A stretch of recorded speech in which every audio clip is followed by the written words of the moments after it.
কেন্দ্রীয় স্বরাষ্ট্রমন্ত্রী অমিত শাহের বাবা সাহেব আম্বেদকরকে নিয়ে মন্তব্যে তোলপাড় জাতীয় রাজনীতি, তা নিয়ে বুধবারই বিজেপিকে আক্রমণ করেছিলেন মুখ্যমন্ত্রী মমতা বন্দ্যোপাধ্যায়। প্রাথমিক প্রক্রিয়ায় শাহের মন্তব্যকে বিজেপি দলিত বিরোধী মনোভাব বলেও আখ্যা করেছিলেন তিনি।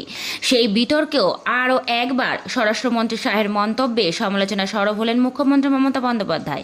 কলকাতায় বড়দিনের উৎসব উদ্বোধনের মঞ্চ থেকে তিনি জানান, আম্বেদকরকে নিয়ে যে মন্তব্য করা হয়েছে তাতে তিনি স্তম্ভিত। শুধু তাই নয়, বড়দিনের ছুটি বাতিল নিয়েও কেন্দ্রীয় সরকারকে বিঁধেছেন মুখ্যমন্ত্রী।